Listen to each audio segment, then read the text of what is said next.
As a council person, what, in your experience in the time you've been on council, is the most gratifying achievement that Dominic Fonte's been a part of? You know, there's always the perception and reality. And unfortunately in politics, the perception a lot of times is the reality.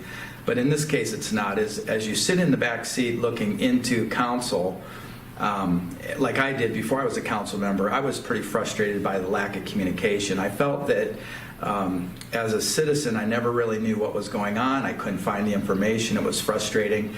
And so when I got elected, or when I was running for election the first time, my commitment was to figure out how to bridge the gap of communication between the city and the constituents, or the city voters. How I did that is I rolled out a YouTube channel in 2015 October, and I created 30 videos to keep the constituents, voters in my ward as well as in the city informed about what's happening. So, and you can Google me at Dominic Fonte Ward 4 if you want to look it up and subscribe, but that was the start of it. The second thing is I looked internally at our IT, our technology, because with fraud and all the things going on and with technology shifts, I wanted to make sure that as a city, we were doing a better job at communicating the message to the population, ranging from millennials all the way up to senior citizens. And a lot of people are on to technology, but some people are not. So we use recycling dollars now, and we started a newsletter. So the people that aren't into technology are having access to the newsletter. We're trying to improve the content of the newsletter. The other thing is... What kind of role did you play in coming up with the newsletter? Okay, so here's what it was. My role was, in general, communication. How do we create more transparent, better communication? So I was the driving force in internally, our acoustics aren't that great in City Hall. So when the people come to the City Hall meetings, we were getting complaints for years and years and years. So I had a sound expert come in and work with the acoustics, added more speakers and better microphones.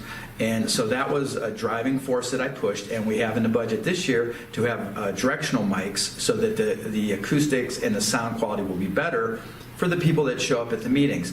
But there's a lot of people that don't show up to the meetings, and the other driving force was taking advantage of the technology, the way things have shifted over the last several years. I was looking for a way to better communicate the message, because that was my whole frustration, was the communication. So we have streaming video now for council meetings, zoning and planning meetings. So no matter what, if you can't make the meeting, or you're curious, or you hear certain things and you want to know if it's true or not, go to the City of North Canton's website. At the bottom, there's a YouTube icon. Just click on it, and that will get you right to all the archives of all the videos.